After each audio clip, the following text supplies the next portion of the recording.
You are all extensions of source energy. There is not one of you that does not have access to infinite intelligence.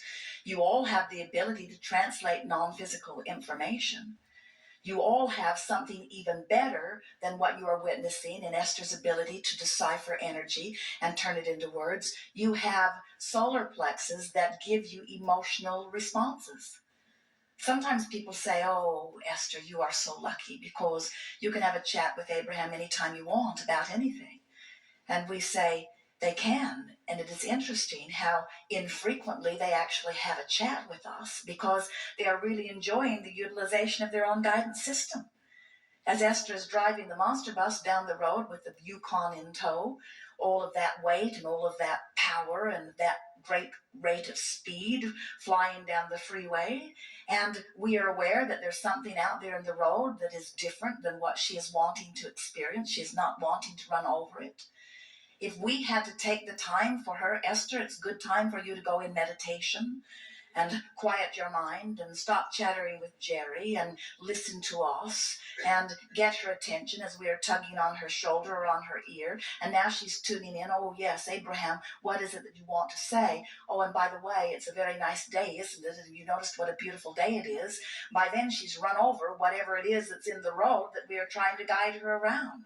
Where if she is just in her joyful state of being, she receives an impulse to slow down or an impulse to look more clearly, or an impulse to exit the road, or the impulse to change lanes. And you are all receiving these impulses all day, every day, as the universe is conspiring to assist you in living the life experience that you are wanting to live. There is not something that is going on for which you have to overcome or compensate. In other words, you are not unworthy and now needing to work your way out of this unworthiness. You are the most worthy of the beings who have existed anytime, anywhere. And well-being is the legacy that is promised to you. And the entire universe is conspiring to work things out for you. And they are working out for you, and they are showing up in your life to the degree in which you will allow them to flow. In other words, life is being as good to you as you are letting it be. And it wants to be insanely good to you. In other words, if you could get a glimpse of what's going on in your vibrational escrow and the fortunes that have been amassed there, and the ideas and the relationships and the clarity of life that is there for you. And so that's why we call this gathering the art of allowing.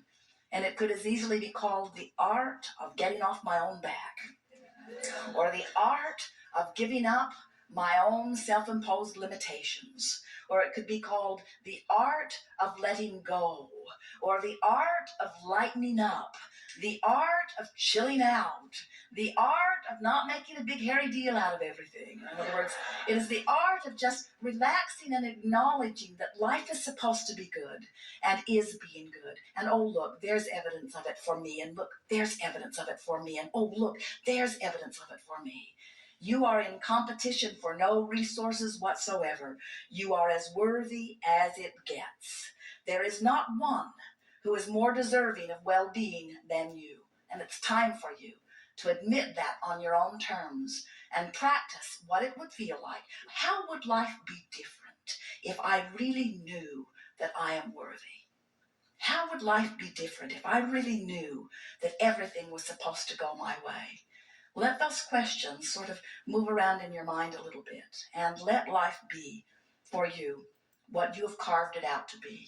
You are magnificent creators, and it has been our honor to interact with you. You are the leading edge of that which we are, and there is so much appreciation here for that which you are about. There is great love here for you, and for now, we are complete.